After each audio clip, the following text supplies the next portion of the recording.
à la conférence sur la méditation de pleine conscience. Donc, cette conférence va vous être présentée par Marilyn Jury. Avant de débuter donc cette conférence, parce que Marilyn intervient par le biais de la cause des parents, donc Caroline va faire une brève présentation de la cause des parents. Je voulais vous rappeler que cette conférence est enregistrée et qu'elle est disponible à peu près dans l'heure qui suit la fin de la conférence sur le stand de la Grand Cra au H203. Sur l'organisation de la conférence en tant que telle, on va faire donc à peu près une demi-heure de présentation et ensuite ce sera un temps d'échange sur 1 heure environ. Voilà. Eh ben, je vous laisse la parole. Bonjour à tous. Donc, je vous présente en quelques mots la cause des parents. C'est une association qui est sur la région lyonnaise qui traite de tout ce qui est autour de l'accouchement, de la grossesse et de la parentalité. Donc, on y propose plein d'ateliers pour les futurs parents, jeunes parents, parents-enfants, donc avec des intervenants. On a plein de moments aussi gratuits d'échanges entre parents. Et on a une sage-femme aussi qui travaille dans nos locaux. Et voilà, donc on porte pas mal de valeurs. On se veut un lieu d'écoute, d'échange, d'entraide pour aider chacun à vivre sa grossesse, son accouchement et sa parentalité dans le mieux possible. Donc dans notre prochaine date, on a une conférence mercredi prochain sur l'égalité homme-femme, comment transmettre ces valeurs à nos enfants. Donc n'hésitez pas, c'est au CCVA à Villeurbanne, donc mercredi prochain. Voilà pour les grandes dates. Donc je laisse la parole à Marilyn pour la conférence.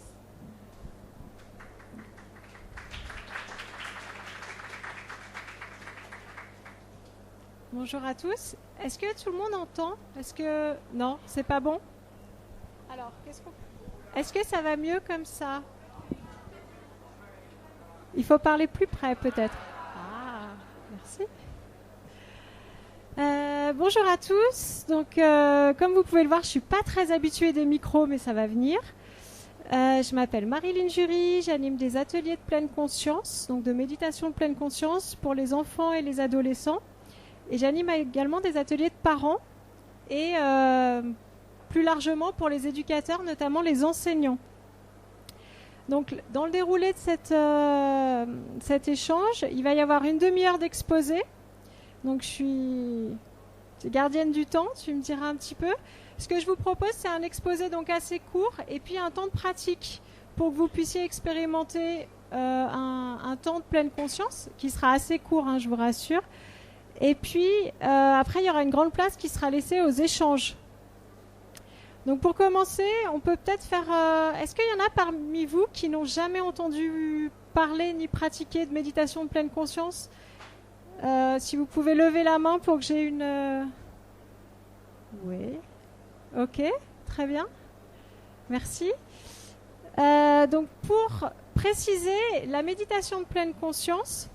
c'est issu des traditions contemplatives et il y a quelques années, dans les années 70, il y a un monsieur qui s'appelle Jon Kabat-Zinn qui a complètement laïcisé ces pratiques qui avaient pour origine des pratiques bouddhistes pour aider les gens à mieux vivre avec des troubles anxieux et des douleurs généralisées. À la base, les programmes de pleine conscience ont été créés dans cette optique et puis petit à petit, il s'est rendu compte que les personnels soignants épongeait beaucoup de stress et avait aussi besoin de pratique pour se ressourcer.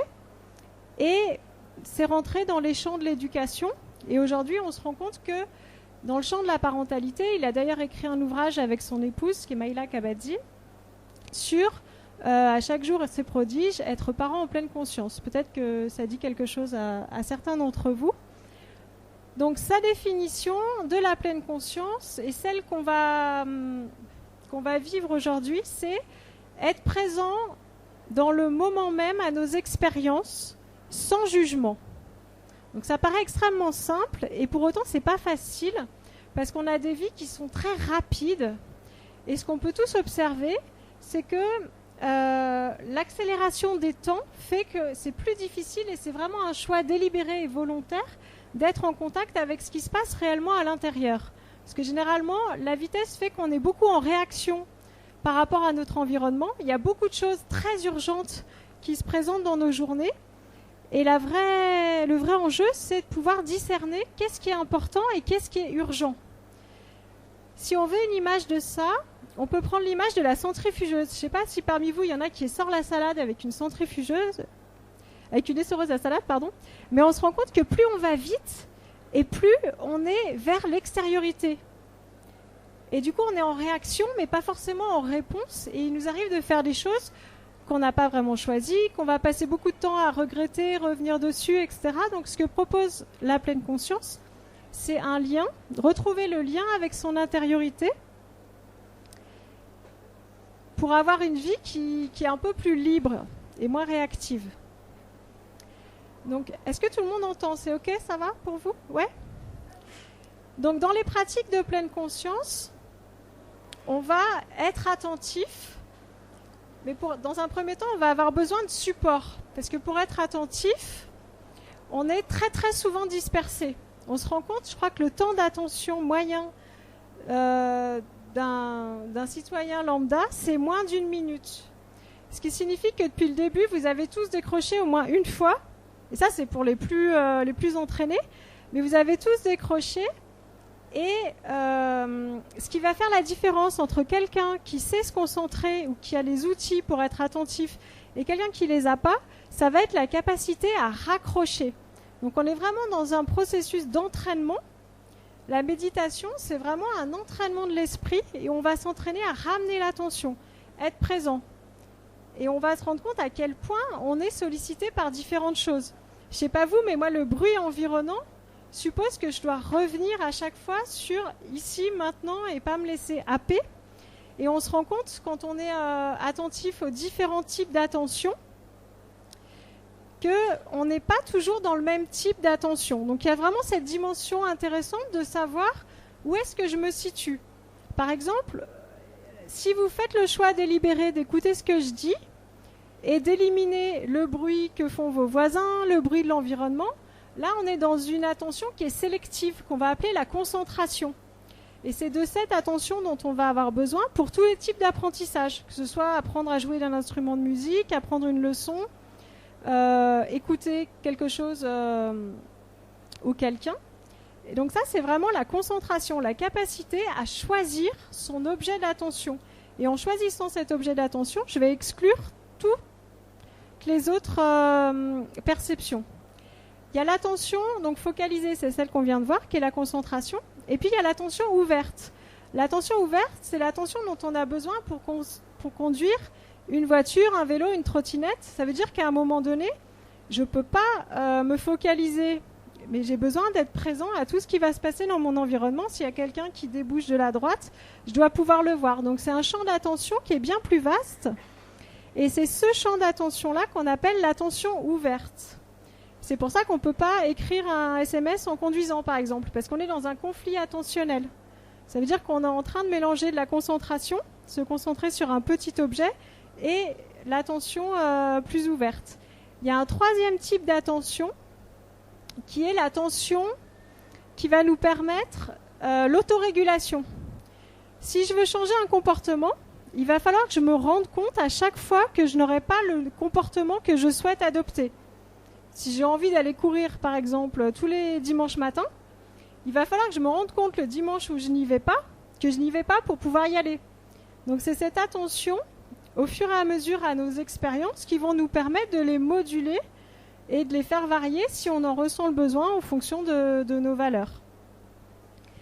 Ce qu'on sait, c'est que le fait d'être attentif, il y a des chercheurs à Harvard qui ont travaillé sur l'attention, et la question qui se posait, c'était quel est le lien entre les activités qu'on fait, le niveau d'attention et les émotions positives.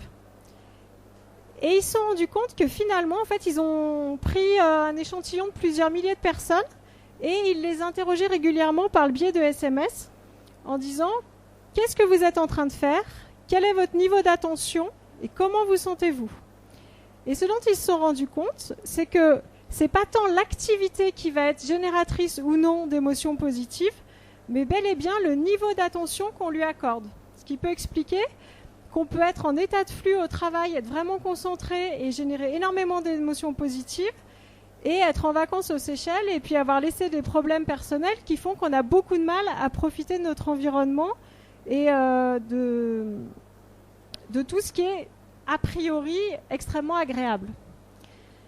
Donc l'intérêt d'entraîner son attention, pourquoi méditer ? Il y a 3 volets qui peuvent être cultivés. Donc il y a tout d'abord attention, concentration.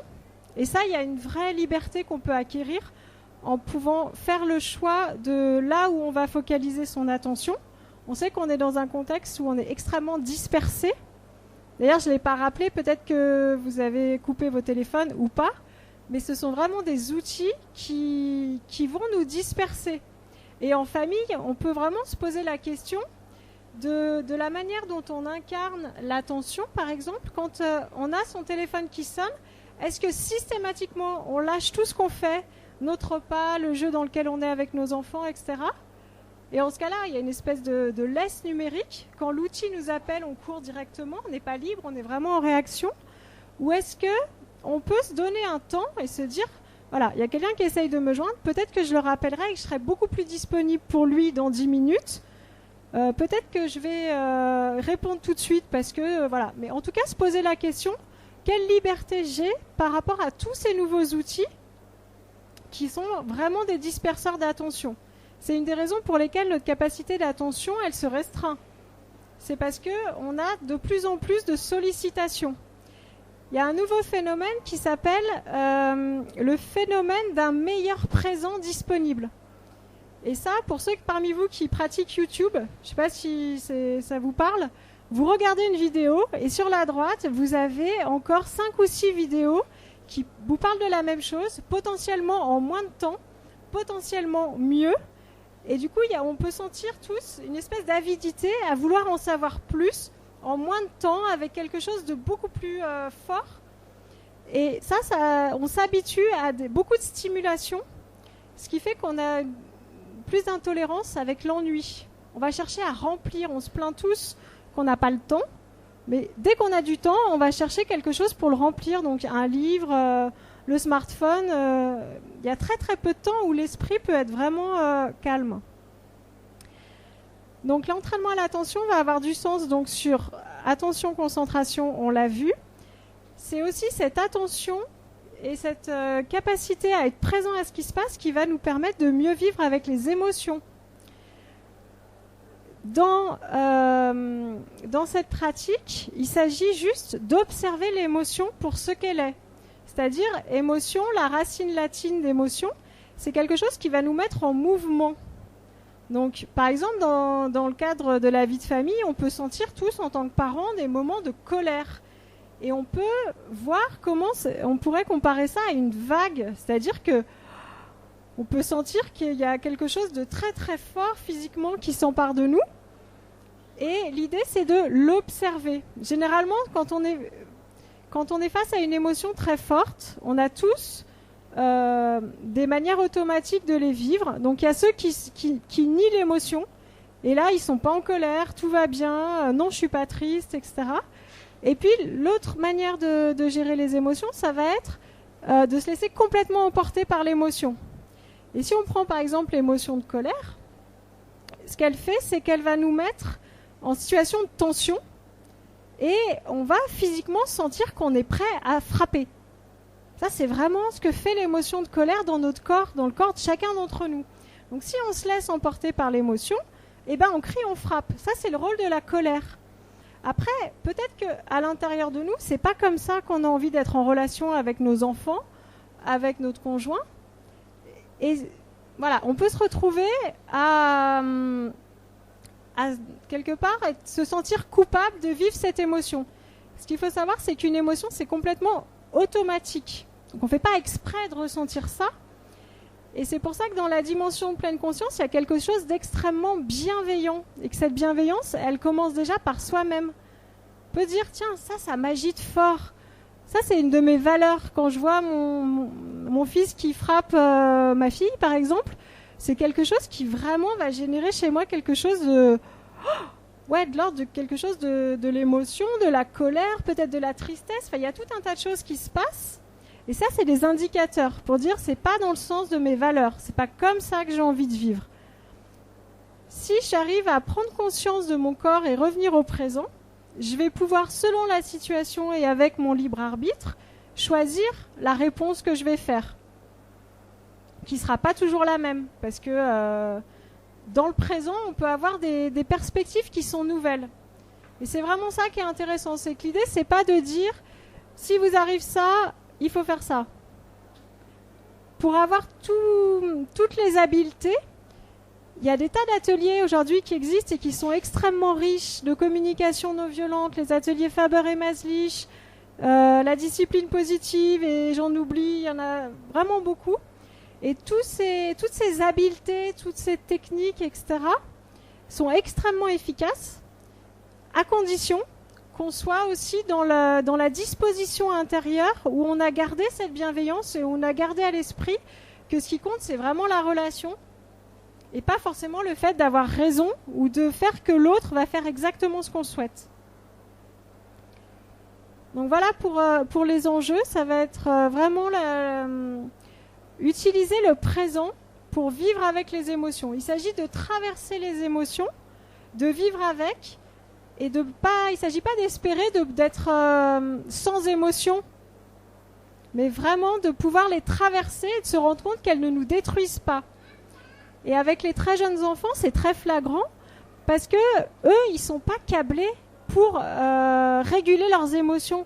On demande très tôt, je crois que c'est encore dans les programmes de maternelle, l'enfant doit contrôler, je crois que le terme il est sur le contrôle des émotions. Alors je ne sais pas vous si vous arrivez à contrôler vos émotions, mais c'est quand même quelque chose d'extrêmement complexe. Et les travaux de la pédiatre Catherine Guéguin, qui a écrit notamment pour une enfance heureuse et être heureux avec son enfant plus récemment, montrent bien qu'avant 5 ans, l'enfant n'est pas du tout câblé pour gérer seul ses émotions. Donc, ce qui veut dire qu'à un moment donné, le fait de dire à un enfant « va dans ta chambre et tu reviendras quand ta colère elle sera calmée », ce qu'on appelle le time-out, c'est pas du tout aidant pour l'enfant. Parce qu'à un moment donné, il n'est pas capable, il ne peut pas gérer cette émotion-là seul. En revanche, ça peut être excellent si on a très très envie de le frapper ou de lui faire du mal, parce qu'à ce moment-là, on va le protéger.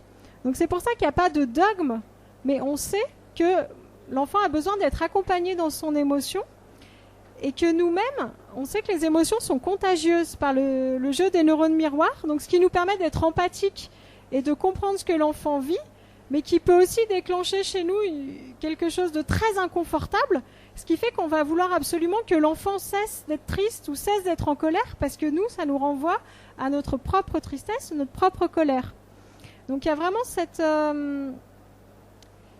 intérêt à cultiver une attitude qui est plus spacieuse pour pouvoir accueillir l'émotion de l'enfant et se rendre compte qu'une émotion, c'est comme le temps qu'il fait, c'est quelque chose qui passe. Et dans les apprentissages qu'on peut faire en famille, c'est aussi se rendre compte que tu te souviens, hier soir, on était tous très en colère et tu avais envie de frapper, ta sœur aussi, etc. Et aujourd'hui, on est bien. Et si on arrive à s'en souvenir dans les moments où il y a vraiment des grands séismes émotionnels dans les familles, ça va permettre d'être un peu plus apaisé, de savoir que ça ne peut pas durer tout le temps. Je ne sais pas si vous pouvez vous souvenir de la dernière fois que vous avez été en rage. A priori, si vous êtes ici, vous n'êtes plus en rage. Ou alors, vous pouvez peut-être faire réémerger cette émotion, mais on peut se rendre compte que c'est quelque chose qui n'est pas linéaire. Ça monte et ça redescend. Et puis, il y a vraiment la dimension qui est extrêmement importante. Pardon ? Ah ça pose la question de notre liberté par rapport aux émotions. Est-ce que c'est les autres ont une télécommande qui génère chez nous des émotions, ou est-ce qu'on peut avoir un petit espace de liberté pour choisir notre façon d'y répondre ? Ça, c'est vraiment un des enjeux.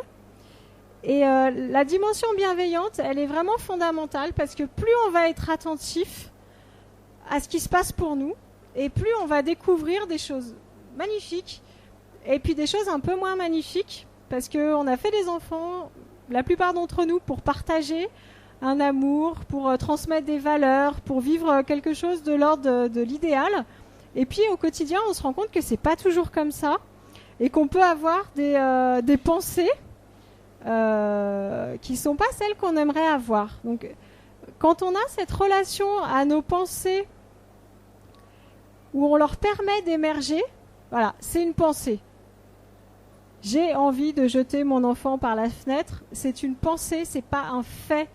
Donc ça veut dire qu'on peut dire, ah, si j'ai cette pensée-là, c'est peut-être que ça me bouscule. Il y a quelque chose là qui fait qu'il y a un marqueur fort qui me dit que dans cette situation, je suis pas à l'aise et qu'il faut trouver une solution, peut-être, ou pas, parce que ça passera. Mais en tout cas, les pensées ne sont pas des faits. Donc il peut y avoir une pensée qui émerge et je ne suis pas obligée de passer du temps à culpabiliser. Parce qu'en fait, on se rend compte que dès qu'on devient parent, avec la valise de la parentalité, il y a la valise de la culpabilité qui vient, ou le sac à dos, je ne sais pas comment on peut l'appeler. Et du coup, il y a des glissements qui se font. Se sentir coupable, quand on a fait quelque chose qui a causé du tort à quelqu'un, c'est complètement normal et c'est très sain. C'est ça qui va nous permettre d'ajuster nos comportements. Par contre, ressentir de la culpabilité comme un sentiment, d'avoir toujours l'impression qu'on fait jamais assez, que si on était un meilleur parent, on ferait autrement, que si on était un meilleur parent, on ressentirait pas les choses telles qu'on les ressent, c'est quelque chose qui va vraiment nous couper dans la relation. Parce qu'on souhaiterait être quelqu'un de mieux, de parfait, de différent, mais qu'est-ce qu'il veut le parent parfait ? Il veut un enfant parfait. Et quelque part, on passe beaucoup de temps à lutter chacun contre qui on est, et ça permet pas forcément des rencontres et des liens de qualité quand on se bagarre avec soi. Et le fait de travailler sur la bienveillance qu'on peut avoir envers soi-même, ça va nous permettre aussi d'être dans une dynamique qui va nous permettre d'accorder ça aux autres. Quand on voit la difficulté qu'on peut avoir nous-mêmes à gérer nos émotions, peut-être qu'on aura plus de souplesse avec notre enfant il a que 4 ans et il fait comme il peut. Donc il y a vraiment cette dimension. Et puis, dans un exemple qui nous est peut-être tous arrivé, quand on a un de nos enfants qui fait, je sais pas moi, un caprice au supermarché, où est-ce qu'on est ? Est-ce qu'on est vraiment dans notre intériorité ? On a conscience de ce qu'il vit et on sait, pour avoir tous vécu des moments de colère et de rage, que c'est difficile, qu'on est en train de souffrir, qu'on a le cœur qui bat, qu'on est tendu et que l'enfant, il sait même pas qu'il va s'en sortir de cet état-là. Et est-ce qu'on se connecte à ça, qu'on arrive à se mettre à sa place et qu'on l'accompagne ? Ou est-ce qu'on est dans une extériorité, l'extérieur de nous-mêmes, où là, on a un rôle social. On est censé être un bon parent. Et le bon parent, il n'a pas son enfant qui fait ça. Il y a toujours quelqu'un qui va nous dire de mon temps, une bonne paire de claques, et puis ça serait réglé autrement, etc. Et ça pose la question de, à ce moment-là, qu'est-ce que je choisis ? Est-ce que je choisis le lien à mon enfant ?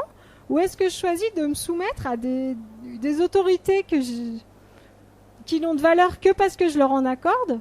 Et puis surtout, cette personne-là, je la reverrai peut-être jamais et je vais casser un lien avec mon enfant alors que là, il avait vraiment besoin de moi parce qu'il n'était pas capable de s'en sortir tout seul. Ça pose aussi la question, quand c'est pas nous qui sommes concernés, quel regard on va porter ? Est-ce qu'on se dit, ah bah moi le mien, il est cool et il n'est pas comme celui de l'autre ? Ou est-ce qu'on arrive à avoir un regard ou une attention qui est bienveillante avec les personnes qui sont dans les mêmes difficultés que nous ? Parce que la magie de la parentalité, c'est qu'on peut gérer 100 personnes à son travail. À la sortie de l'école, on est tous démunis, pareil, quand l'enfant il veut pas mettre son manteau ou pas mettre ses chaussures. Le fait qu'on soit capable de diriger une entreprise, il ne change rien. Donc il y a vraiment cette dimension de bienveillance et de s'autoriser à faire du mieux qu'on peut, mais pas à être quelqu'un d'autre. Parce que c'est pas possible, et autoriser à son enfant d'être qui il est. Je vérifie l'heure pour qu'on ait du temps pour les échanges. Oui. Alors, ce que je vous propose, avant de vous laisser la parole, c'est de faire un temps de pratique tous ensemble, si vous en êtes d'accord. Alors, pour ça, je vous propose de trouver une position assise qui soit confortable.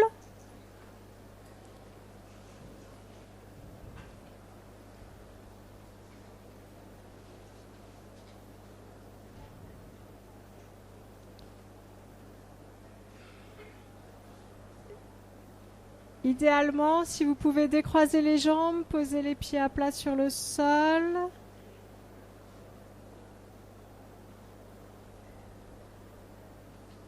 Et si c'est OK pour vous, je vous invite à fermer les yeux. Après, c'est pas toujours simple, donc l'idée c'est d'être moins perturbé visuellement. Donc vous pouvez aussi fixer vos yeux dans le vague.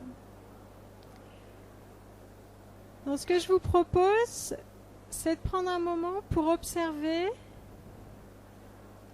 comment c'est pour vous maintenant.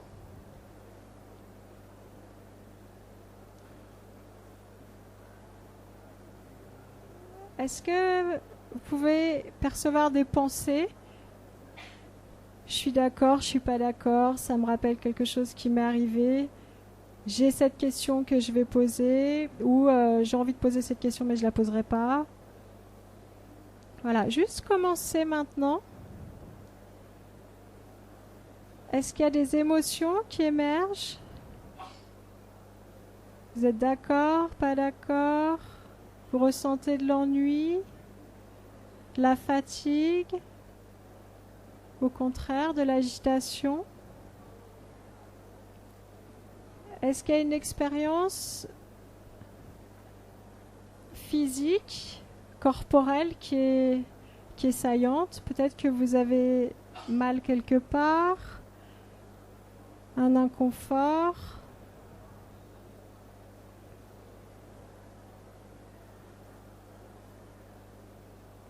Et puis je vous invite à prendre un moment pour sentir le contact entre vos pieds et le sol.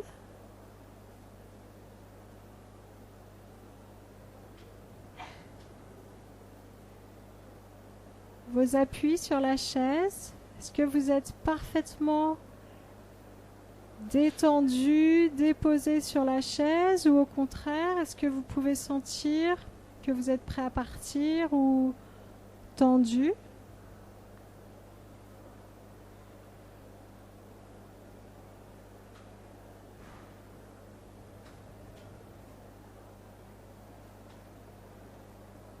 Je vous invite à prendre contact avec les sensations dans l'ensemble du corps, vos pieds dans vos chaussures, vos chevilles,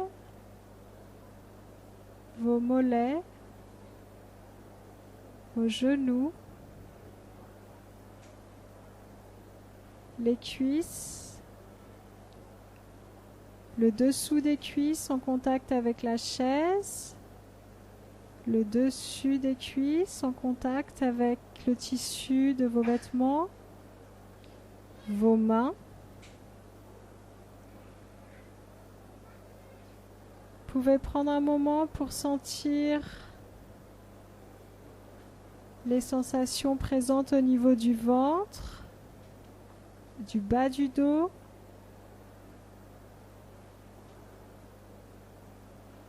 de la poitrine, du haut du dos, des épaules. Observez comment sont vos bras, tendus ou relâchés.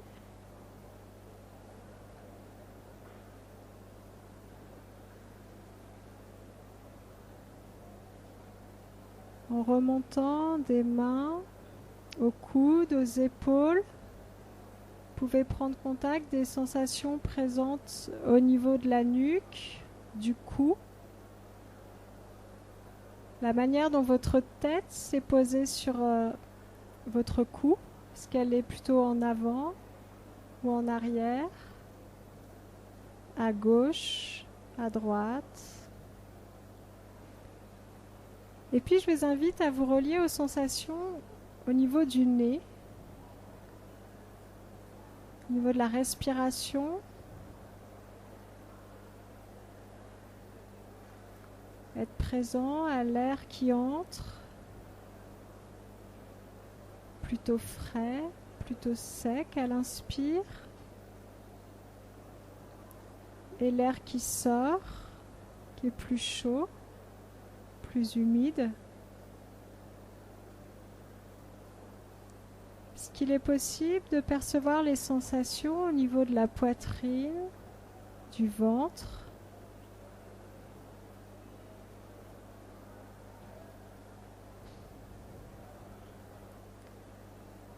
Peut-être que vos épaules remontent légèrement à l'inspire.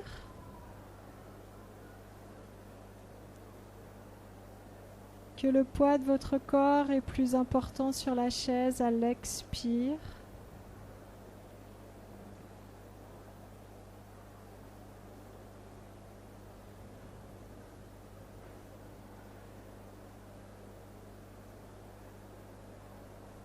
Juste prendre un moment pour sentir l'ensemble du corps comme un tout qui respire.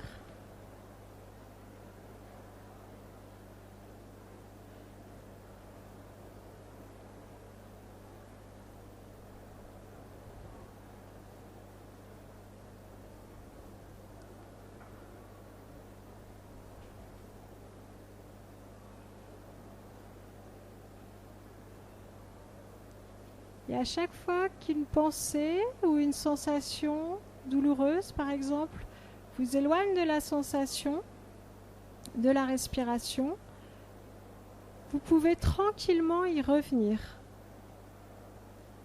Il ne s'agit pas de juger l'expérience, est-ce que je sais bien faire ou pas, mais simplement d'être présent. Et s'il y a un jugement ou que vous êtes parti très loin avec vos pensées, vous pouvez toujours revenir à la sensation de l'air.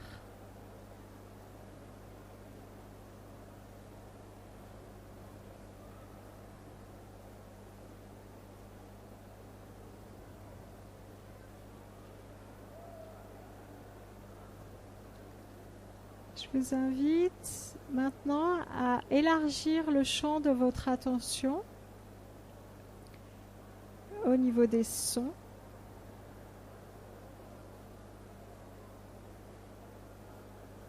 Aux sons présents à l'intérieur de la salle, ceux qui sont présents à l'extérieur de la salle.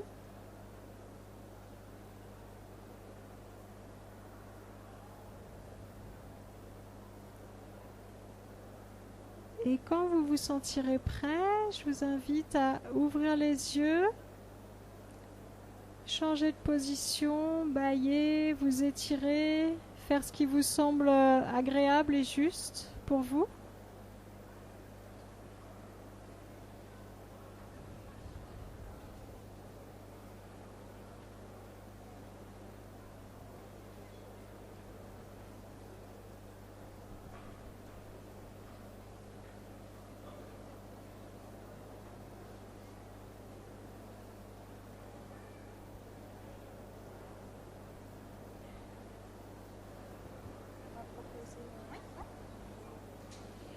Alors maintenant, c'est le temps des questions. Si quelqu'un veut prendre la parole, vous me faites un signe et puis je fais circuler le micro.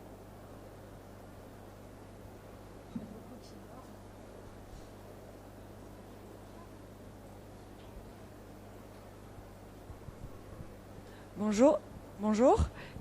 Du coup, on a vu pourquoi faire la pleine conscience et ce que c'était, mais finalement, comment on fait avec les enfants?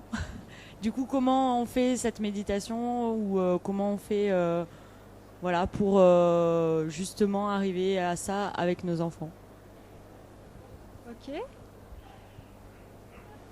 Alors, si je comprends bien votre question, c'est quelles applications pratiques au quotidien dans la famille, comment introduire la pleine conscience dans la famille? Ok.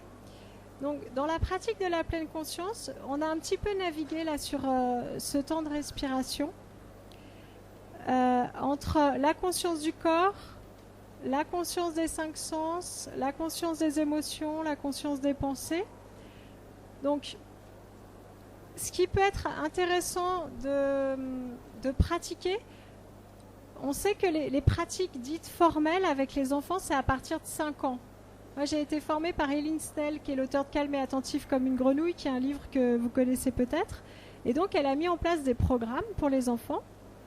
Et ça commence à partir de 5 ans.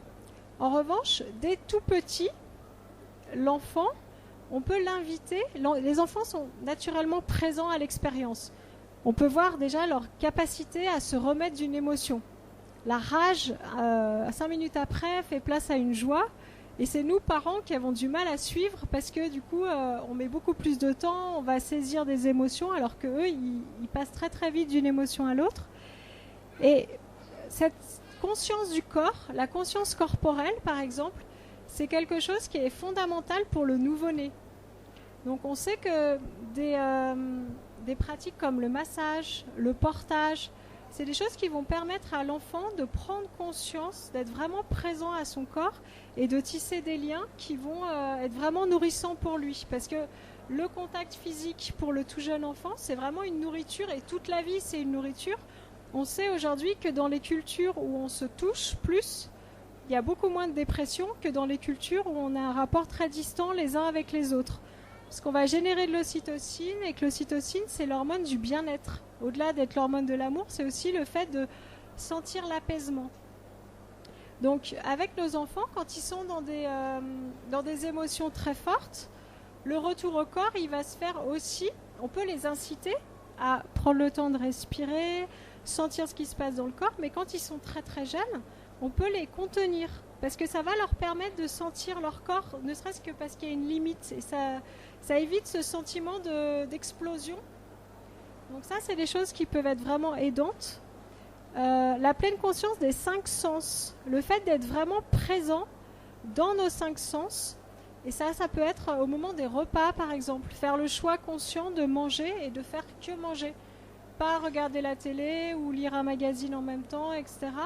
Et puis peut-être en profiter pour aiguiser ses sens. Parce qu'on sait que les sens s'aiguisent avec l'éducation. Par exemple, plus on va être confronté à différents sons, à des musiques différentes, à des images, plus on va avoir cette capacité de les discerner. On sait tous, par exemple, que les Esquimaux, ils ont 50 mots pour dire blanc. Parce que dans leur environnement, ils ont besoin de ça. Nous, on n'a pas forcément besoin de ça, mais c'est pas inintéressant de prendre le temps d'observer vraiment ce qui se passe. Et on sait que les 2 ancrages qui sont les 3 ancrages, la respiration, le corps et les 5 sens, sont vraiment les ancrages qui nous ramènent ici et maintenant. Vous pouvez faire l'expérience pour vous-même, bien sûr, quand vous êtes en situation de stress.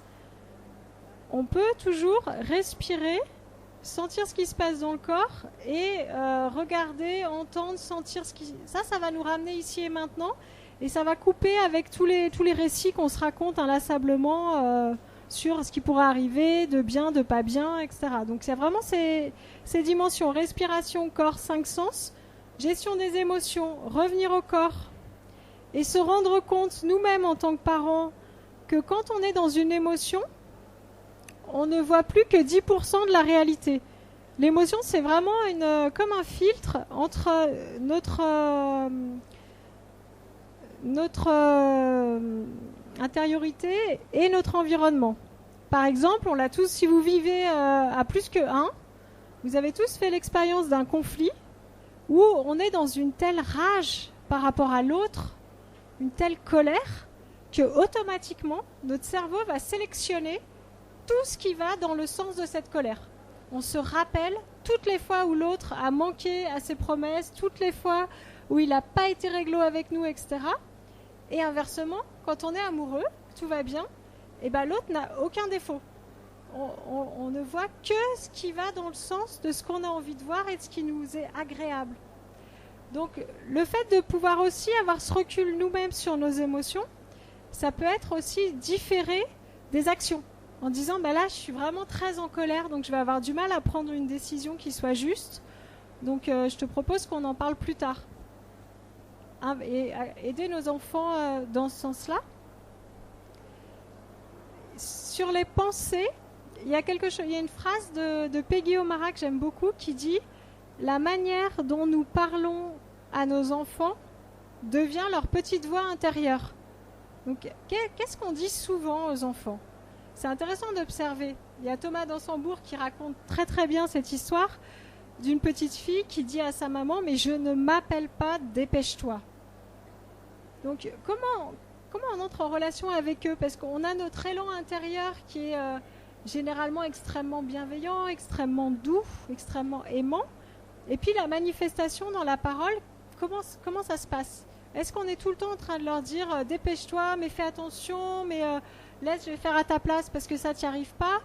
Donc il y a vraiment toute cette dimension d'observer, parce que toutes les croyances qu'on a sur nous-mêmes, elles sont très liées à notre éducation. Qu'est-ce qu'on nous a dit? Comment on a été accueillis dans nos émotions? Comment on a été accueillis dans nos échecs? Tout ça, ça nous conditionne d'une certaine manière et ça va conditionner notre rapport au monde. Donc c'est en ce sens-là qu'en tant que parent, on a une vraie responsabilité, c'est qu'on est la première interface avec le monde de nos enfants.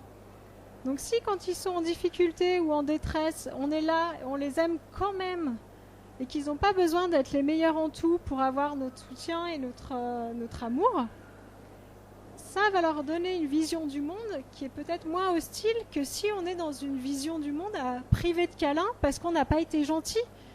Et comme dit très bien Isabelle Filiosa, l'amour c'est un carburant, c'est pas une récompense.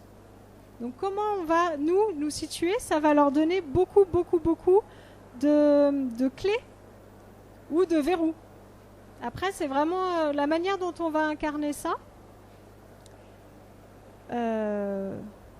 Voilà. Et puis aussi le fait de prendre soin de soi en tant que parent. Parce que il y a beaucoup de choses sur la parentalité qui finissent par, pour certains d'entre nous, nous faire penser que être parent, c'est vraiment 100% du temps et que toute notre vie doit se tourner sur notre enfant.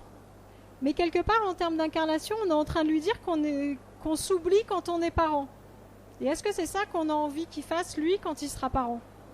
Donc voilà, comment nous aussi, on reste une personne qui prend soin d'elle et qui est capable de dire « j'ai pas envie de jouer maintenant », mais ça ne veut pas dire que ce ne sera pas possible dans 1 heure ou plus tard. Est-ce que ça répond à votre question? Oui?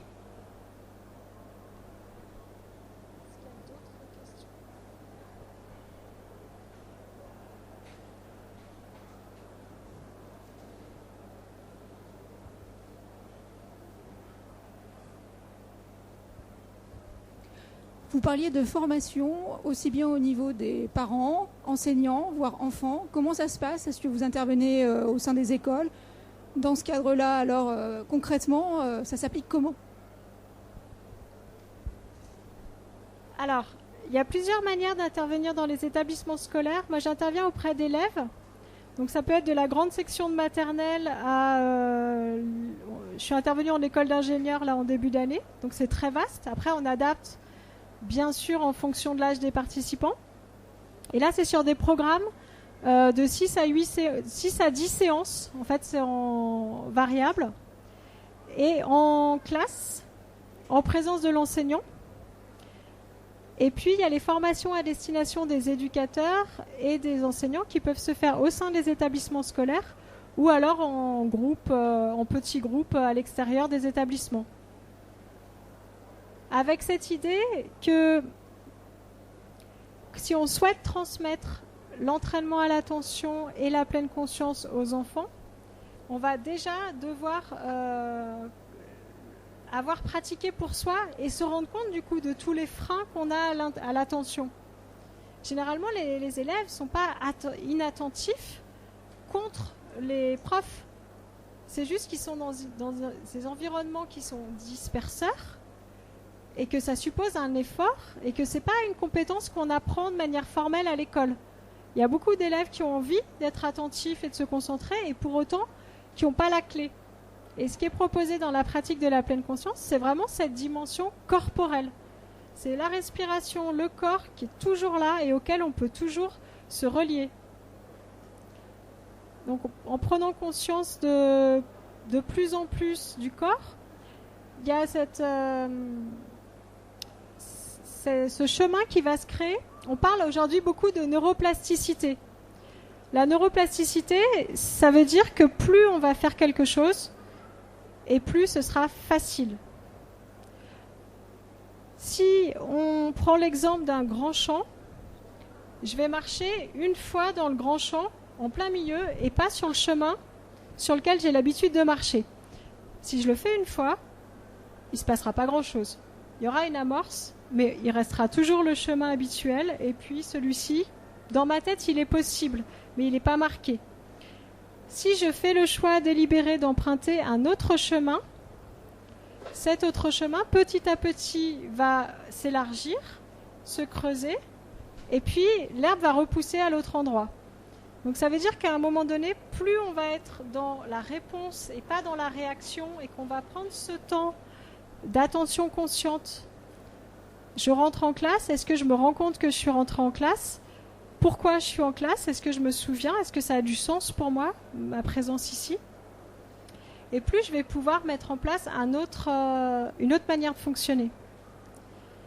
C'est extrêmement intéressant aussi de se rendre compte que il y a très peu d'endroits où on va enseigner des habiletés de gestion émotionnelle. Très souvent, on fait ça plus tard. Et donc, le fait de pouvoir découvrir ça le plus jeune possible, ça permet de créer, entre guillemets, des automatismes qui sont plus sains dans la relation que d'être dans la réaction automatique. Voilà. Est-ce que ça répond à votre question ?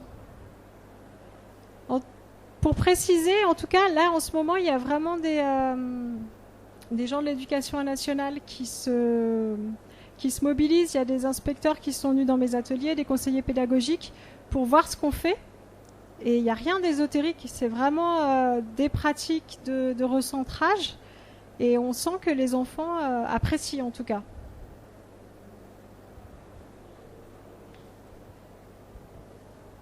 Juste une petite précision, est-ce que vous avez aussi exercé auprès des enfants qui ont des troubles du comportement ou même des autistes ?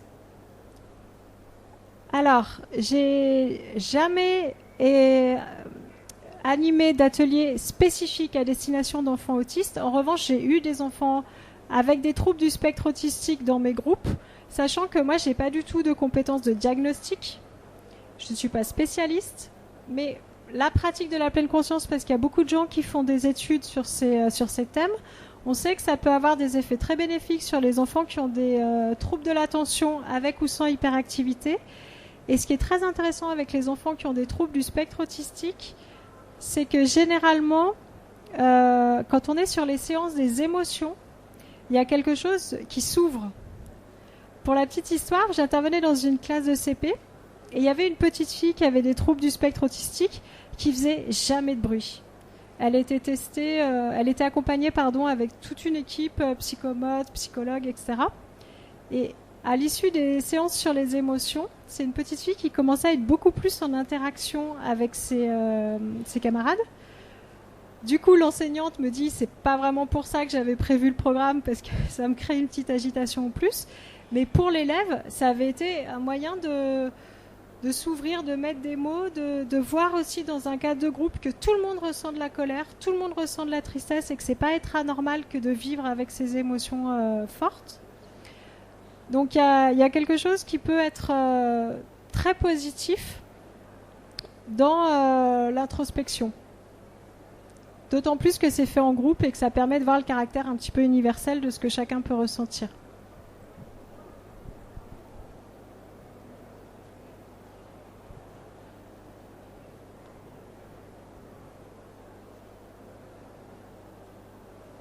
Je vais en profiter pour poser une question. Si on pratique en famille, est-ce que ça sous-entend qu'il faut qu'on soit tous ensemble avec nos enfants, le mari, ou c'est des temps individuels et où des fois on peut se retrouver ensemble ou alors ou complètement en individuel, quoi. Alors, merci de cette question, parce que très souvent, il y a... quand on dit méditer en famille, il y a cette espèce d'image d'Épinal où on va tous être assis en tailleur, en train de respirer, d'être dans le silence. Et ça nourrit plutôt un besoin de parents qu'un besoin d'enfants.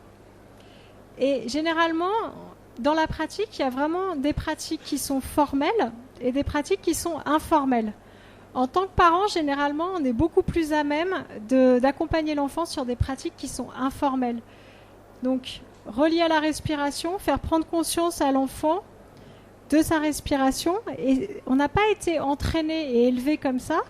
mais généralement, quand un enfant arrive en pleurs et dans une détresse importante, on ne lui demande pas comment il se sent, on lui demande qu'est-ce qui s'est passé. Donc on le ramène dans son passé, donc ça va aussi réactiver son émotion, alors qu'on pourrait lui proposer de respirer. Respire, apaise-toi, et puis après, on va parler de ce qui s'est passé et peut-être trouver des solutions s'il y a besoin, mais d'être vraiment dans le présent aussi, en l'invitant à revenir dans son propre corps. C'est aussi se poser la question de, tiens, qu'est-ce qui construit mon rapport au monde ? Si je vois des choses horribles, si j'entends des musiques qui me font mal aux oreilles, si dans les contacts que j'ai avec les autres, c'est plutôt des coups que des caresses, si je sens des choses qui sentent pas bon, et si je goûte des aliments pas bons, bah peut-être que j'aurai une vision du monde pas belle. Mais si par exemple mes parents me proposent de voir des belles choses, d'écouter des belles musiques, qu'on prête une attention à ce qu'on mange, qu'on prend une attention à se masser ou à se prendre dans les bras, être vraiment présents les uns avec les autres, peut-être que mon rapport au monde il sera beaucoup plus apaisé. Donc on a cette possibilité-là aussi, et surtout d'être conscient quand on est dans un beau paysage, de peut-être se poser et de juste se laisser imprégner par le paysage. Ça, c'est de la pleine conscience, par exemple. La manière dont on va les accompagner dans leurs émotions. La pratique formelle, la plupart d'entre nous, quand on retrouve nos enfants, on a passé la journée loin d'eux, et eux, tout ce qu'ils veulent, c'est des interactions avec nous. Donc c'est sûr que si on leur propose de s'asseoir et de respirer, c'est pas du tout leur besoin du moment. Eux, ils sont dans un besoin de retisser du lien et de la connexion, et c'est pas forcément comme ça. Par contre, nous, ce qu'on peut faire, c'est être complètement présent quand on va les serrer dans nos bras, par exemple. Être complètement présent quand on les écoute. Ce qui n'est pas toujours facile, parce que parfois, c'est des histoires à rallonge qui racontent des choses qui nous passionnent peut-être pas forcément, mais on sait que la qualité d'écoute est vraiment perceptible et que les enfants, ils sont d'autant plus sensibles que nous parce qu'ils sont moins perméables aux jeux sociaux. Donc ils voient très bien, ils sentent si on les écoute ou pas. C'est aussi, ils sont très forts pour décoder nos émotions. Donc quand ils nous disent « Ah, t'as l'air en colère » ou « T'as pas l'air bien », comment nous on se situe ? Est-ce qu'on dit « Bah si, tout va bien ». Et là on induit chez eux « Ah tiens, ma perception elle est pas bonne parce que moi je vois qu'il va pas bien mais en fait il va bien ». Ou est-ce qu'on est capable de dire « Bah ouais, là ça va pas trop fort ». Mais voilà, je vais faire ce qu'il faut pour que ça s'arrange, ou j'ai besoin de prendre du temps pour moi, etc. Donc c'est aussi comment nous, on va prendre soin de nous qui va leur permettre de prendre soin d'eux. Sur la gestion des pensées, on sait qu'à partir de 6, 7, 8 ans, les enfants sont extrêmement réceptifs à la pleine conscience le soir. Parce qu'ils sont dans le présent, vraiment, toute la journée, tac, tac, tac. Et quand ils se couchent, il y a toute la journée qui remonte. Et c'est là qu'on apprend qu'il y a eu un conflit avec un tel, qu'il s'est passé quelque chose avec les cartes Pokémon, etc. Et du coup, c'est à ce moment-là qu'ils sont réceptifs parce qu'ils vont être submergés par des pensées. Et que dans la pratique de la pleine conscience, l'idée, c'est pas forcément de résoudre les choses par la réflexion et la pensée, mais de revenir au corps et de créer un espace dans lequel peut-être qu'on pourra trouver des solutions créatives. Parce qu'on a tous fait cette expérience de retourner les choses toute la nuit. Si je fais ça, il se passera ça. Oui, mais si je fais ça, etc. Et on perd complètement accès à ce qui est de l'ordre de l'intuition et ce qui va nous permettre de prendre des décisions qui sont vraiment en accord avec nous et pas avec ce qu'on suppose être bien par rapport à une norme qui est... à laquelle on adhère, mais qui n'est pas forcément adaptée à nous. Donc dans ces moments-là, les enfants vont vraiment être très sensibles à ce qu'on appelle le balayage corporel. Quand ils sont couchés, par exemple, prendre conscience des sensations du corps posées sur le matelas, mentalement balayer, parce qu'ils vont pouvoir lâcher la tête, et toute cette agitation qui fait qu'ils n'arrivent pas à s'endormir parce qu'il y a beaucoup trop de choses, et prendre l'habitude de créer ce chemin de retour au corps, à la respiration. Voilà, donc ça c'est des choses qu'on peut faire. Et puis aussi quel rythme quel rythme on impose à nos enfants, qu'on impose ou qu'on propose.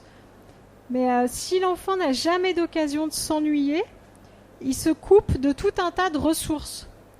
Si vous faites l'expérience de laisser un enfant sans activité programmée, au départ, forcément, il ne va pas aimer ça, parce que ce n'est pas très confortable. En revanche, on se rend compte que si on le laisse un petit peu, il va avoir toujours une idée. Il va créer quelque chose. Il va se passer quelque chose où il va devenir acteur. Il va faire quelque chose avec son environnement.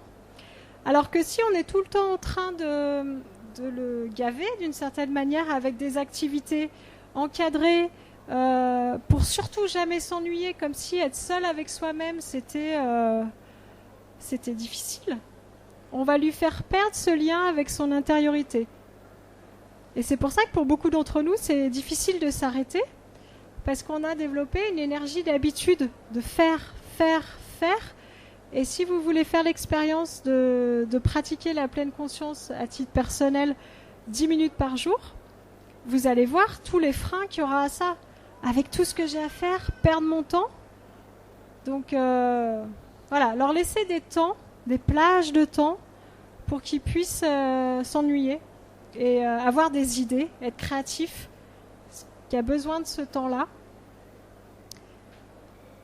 Et si vous-même vous pratiquez, vous aurez peut-être la surprise de voir votre enfant qui vient s'asseoir à côté de vous.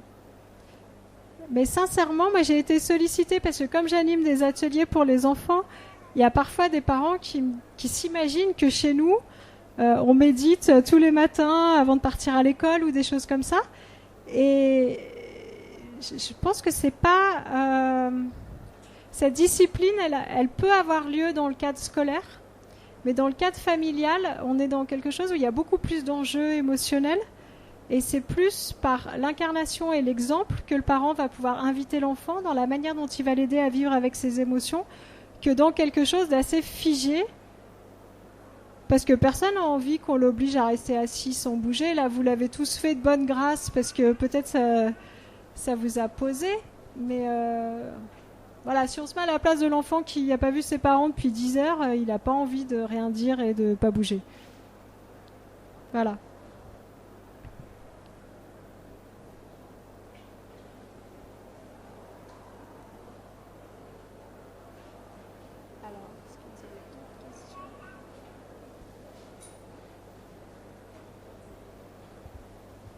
Est-ce que vous pouvez nous donner quelques petites idées qui sont dans le livre Calme et attentif comme une grenouille, qu'on peut réaliser facilement avec un groupe d'enfants dans le cadre scolaire, par exemple? Alors, votre question, c'est qu'est-ce qu'on pourrait faire en classe, par exemple, facilement pour aider les enfants à s'apaiser?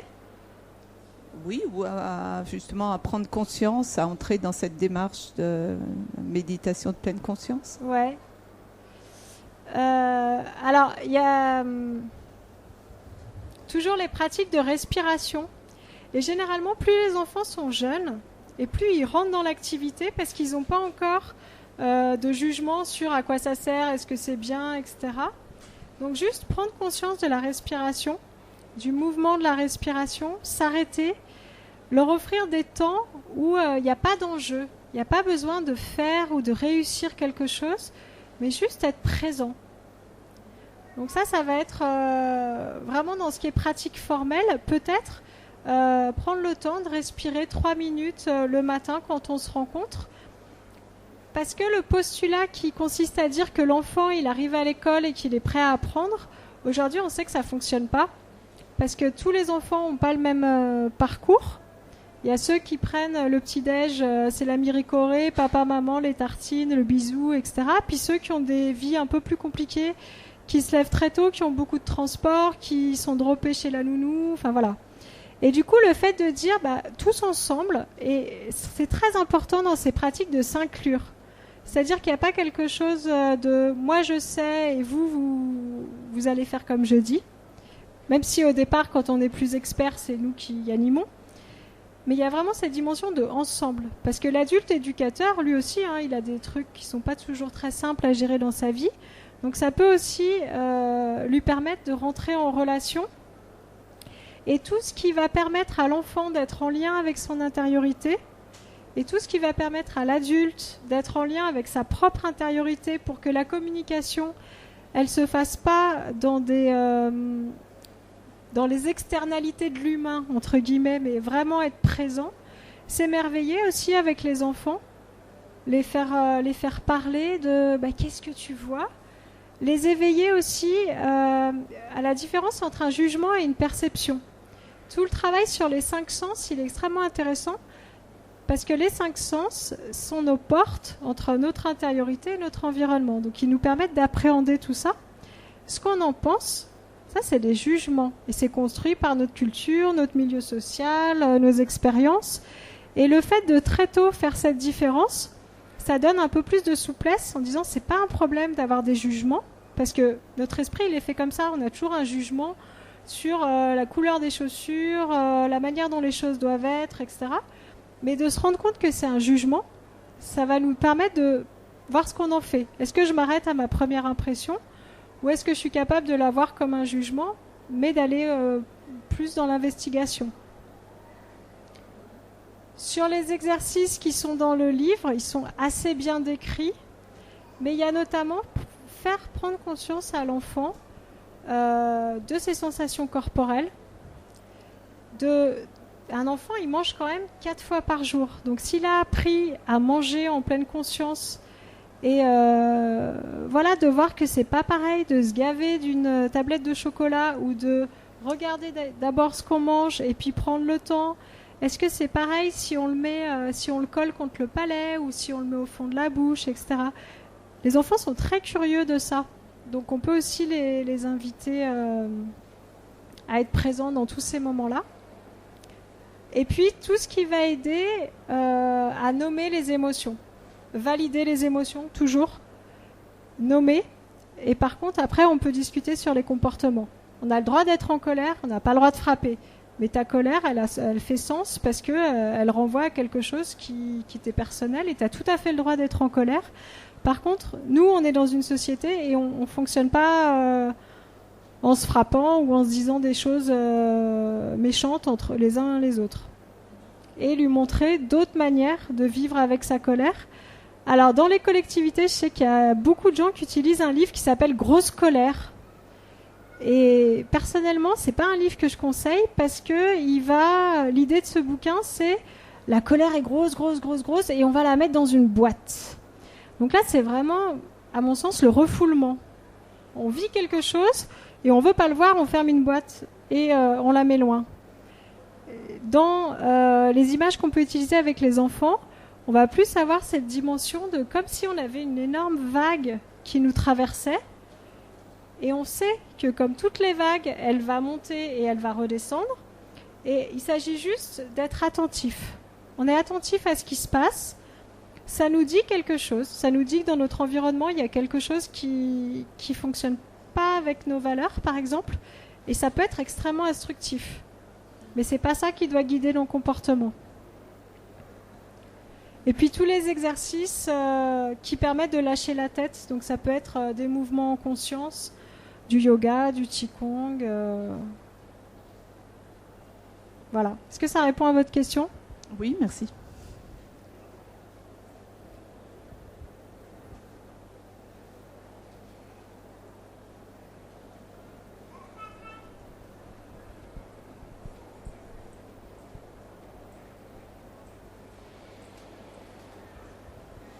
Moi, je fais beaucoup d'exercices de respiration depuis longtemps. D'ailleurs, j'ai un père qui est dans la méditation, qui est moine zen. Et du coup, quand j'essaye de respirer devant mon fils, ça l'énerve, ça l'agace. Je ne sais pas comment faire pour qu'il adhère à ces exercices de respiration. En fait, ça fait du bruit pour lui. Quand on inspire fort, forcément, ça fait plus de bruit. Et du coup, ça le dérange. Et je ne sais pas comment l'inciter à faire ces petits exercices de respiration. Il a 5 ans déjà. Et je sais qu'à l'école, il n'y a pas longtemps, il en a fait, ça a marché. Et j'ai l'impression, je ne sais pas si c'est le fait que ce soit moi, la maman, qui le fasse, qui le dérange. J'arrive pas bien à comprendre pourquoi ça le dérange et comment je peux l'inciter à pratiquer un peu avec moi des petits exercices assez courts. de respiration ventrale, par exemple? Alors ça, c'est vraiment toute la difficulté de pratiquer avec ses enfants. C'est de pouvoir proposer et que l'enfant ait conscience que ça existe et que ce sont des outils, peut-être en nous voyant les utiliser pour nous-mêmes, et d'être disponible pour lui transmettre s'il le souhaite. Très souvent, quand on va vouloir que l'enfant le fasse, c'est intéressant de se poser la question de notre besoin. Est-ce que c'est parce que notre besoin à nous, c'est qu'il soit plus calme et que du coup on l'invite? Est-ce que notre besoin à nous, c'est qu'il arrête cette colère ou cette tristesse parce que ça vient confronter quelque chose de difficile pour nous? La question, c'est au service de quoi on fait cet exercice? Parce que même dans le cadre scolaire, moi je vois vraiment l'indifférence entre des enseignants qui ont envie de partager cette pratique de l'intériorité et de vivre en soi, avec soi, en relation avec les autres de manière bienveillante et aussi envers soi-même. Et ceux qui cherchent de cette façon-là à réprimer des comportements. Donc je ne sais pas quel est... En fait, déjà moi je le fais régulièrement parce que j'ai souvent besoin de respirer par rapport à beaucoup de tensions actuelles. Et ils supportent même pas quand je fais des grandes inspirations, ils supportent pas. En gros, il faut que je me cache pour le faire. Ça le dérange en fait, ça le perturbe. Je pense pour lui c'est pas normal parce qu'il voit pas les gens faire comme ça, il voit pas les gens respirer comme ça. Ouais, puis peut-être que c'est jamais agréable pour un enfant de voir son parent dans l'inconfort. Donc si pour lui il y a quelque chose de l'ordre, je sais pas, hein, je fais des hypothèses parce que je vous connais pas, je connais pas votre enfant, mais peut-être que si la pratique est dans la réponse à quelque chose de dit douloureux, ça peut être aussi une forme d'empathie, et quand on gère pas très bien l'empathie par rapport à quelqu'un, on peut lui en vouloir de ressentir ce qu'il ressent parce que ça fait émerger des choses chez nous. Donc il peut y avoir cette dimension-là. Et puis surtout, généralement, c'est vraiment l'histoire des exercices d'évacuation dans les bâtiments publics, par exemple. On s'entraîne quand il n'y a pas le feu et on trouve le chemin.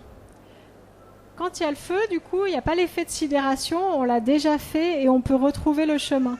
Donc c'est vrai qu'avec les enfants, ils sont plus réceptifs dans les périodes où vraiment tout va bien et on les invite à sentir comment c'est à l'intérieur, peut-être dans des conditions relativement favorables, plutôt que d'attendre que le feu soit là et où du coup il y a tellement de choses et on n'a pas du tout accès à tout ce qui va être les facultés d'autorégulation et d'attention. Donc voilà. Après, pour les enfants, il y a beaucoup de pratiques en mouvement. Tout ce qui est pratique en mouvement, ça va beaucoup les aider. Les petites histoires. Après, on peut trouver des histoires très chouettes pour les petits. Et pour tous les parents, un exercice de pleine conscience qui est vraiment très riche, c'est raconter une histoire du début à la fin en étant présent dans l'histoire.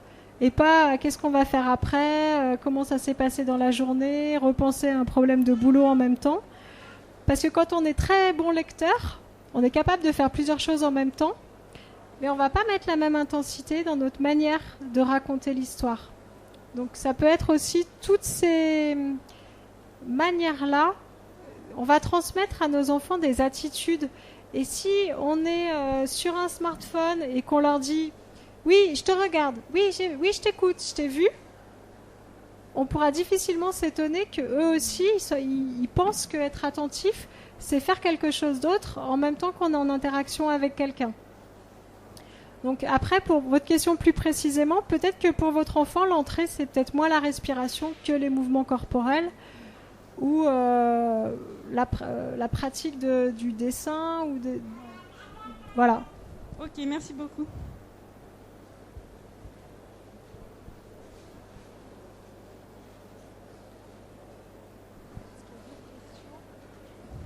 Moi, du coup, je rebondis par rapport à ce que vous disiez sur le fait d'être entièrement disponible. Il y a des fois, je me trouve plus concentrée quand je dessine et que par exemple, quand j'écoute quelqu'un ou une conférence où ça suscite de l'attention chez moi, je vais être aussi plus concentrée si je suis en train de dessiner. Et du coup, des fois, je me dis que ça peut être aussi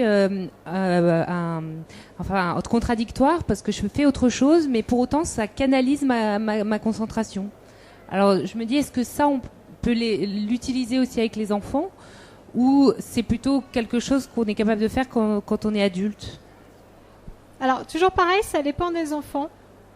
Mais on sait que les enfants, et notamment les enfants qu'on va appeler précoces, au potentiel, etc., pour qui la pleine conscience, c'est vraiment une indication, parce que ce sont des enfants qui ont une pensée en arborescence et une hypersensibilité. Donc ça répond à deux besoins, le fait de recentrer l'attention et de vivre avec des émotions qui sont très intenses.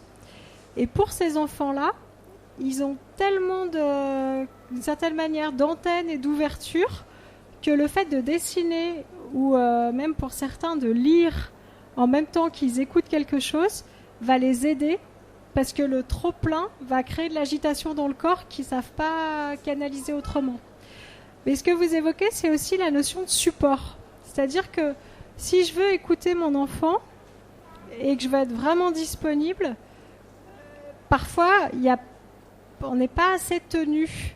Et c'est là où on va se servir des ancrages qu'on a évoqués, donc l'attention à la respiration, l'attention au corps et l'attention aux 5 sens. Et faites cette expérience de regarder vraiment les personnes que vous voyez tous les jours, les personnes avec lesquelles vous vivez.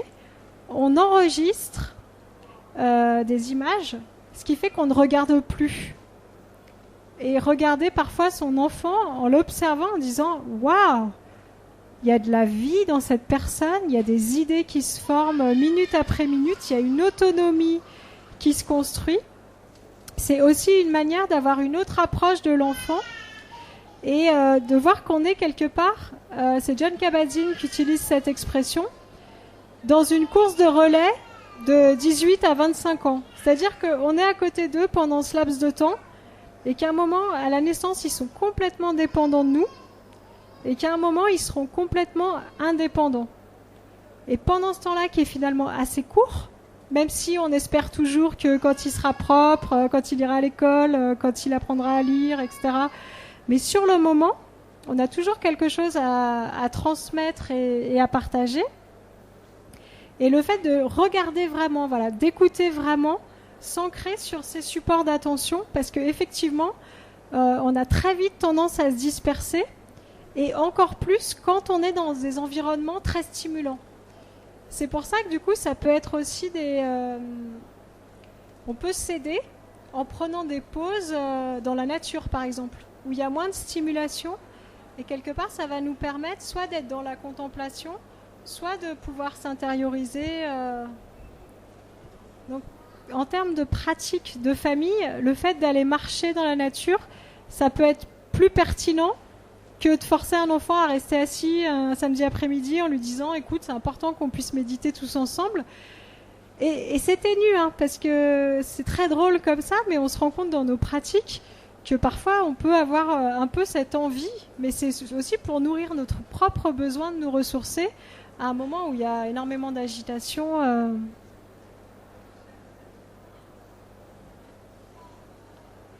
Voilà.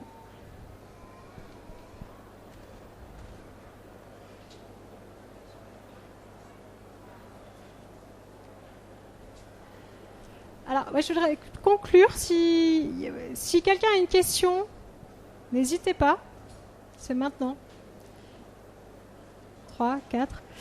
Sinon, c'est vraiment cette dimension qui peut nous être un fil conducteur peut-être dans nos relations avec les enfants. C'est de se dire que chaque enfant vient au monde avec son potentiel qui lui est propre. Et que peut-être que nous, notre boulot d'accompagnant, d'éducateur, c'est de l'aider à pouvoir réaliser ce potentiel-là. Et c'est intéressant de voir comment on l'aide ou pas à se faire confiance, comment on l'aide à écouter son corps, écouter ses sensations. On le fait tous et on le fera encore, hein, mais quand on dit à un enfant « mets ton manteau parce qu'il fait froid », alors que lui, il a chaud, on est en train de lui dire « ce que tu sens, c'est pas juste, moi je sais ». Et on est en train de lui dire, tu peux pas faire confiance à ton ressenti. Alors, parfois, réellement, si l'enfant ne s'habille pas, il prendra froid. Mais peut-être que dans la formulation, on peut aussi lui dire, là tu as chaud, mais tu risques de te refroidir très vite. Et par précaution, je préfère, parce que j'ai peur que tu prennes froid, que tu mettes ton manteau. Mais c'est pas la même chose que de lui dire, non, il fait froid, tu as froid. Il y a aussi toutes les émotions aussi. Valider l'émotion. Ça sert à rien d'être triste. C'est pas la peine de se mettre en colère pour ça. À chaque fois, l'enfant, il va vivre quelque chose et on va lui dire, c'est pas comme ça qu'il faut le vivre. Tu devrais le vivre autrement. Alors que le fait de valider son émotion, ça va lui permettre de la traverser et après, on peut lui montrer le comportement qu'on attend de lui. Le fait de le renvoyer aussi à ses croyances. Est-ce que ça, c'est une vérité ou c'est ce que tu en penses ? Et on peut lui poser la question. Est-ce que tu l'as vérifié ? Est-ce que ce que tu dis là, c'est quelque chose... est-ce que cette personne dont tu dis qu'elle est bête, est-ce qu'elle est bête tout le temps ? Est-ce que dans sa vie, elle dira jamais quelque chose d'intelligent ? Est-ce que c'est définitif ? Et nous-mêmes, quand on dit « mais tu ranges jamais tes chaussures », est-ce que c'est jamais ? Et est-ce qu'on n'est pas en train d'enfermer l'enfant dans un rôle où il fait jamais quelque chose ? Si nous-mêmes, on arrive à se remettre dans le présent, on crée des ouvertures relationnelles qui sont plus intéressantes parce que, quelque part, on emporte toujours l'image de nos enfants, les étiquettes qu'on met dessus, et on les empêche peut-être de montrer d'autres facettes de leur personnalité. Donc, voilà, si nous-mêmes, on arrive à s'autoriser à nous relier à notre intériorité, on va pouvoir leur offrir cette liberté de s'ouvrir à leur intériorité. Voilà. Merci.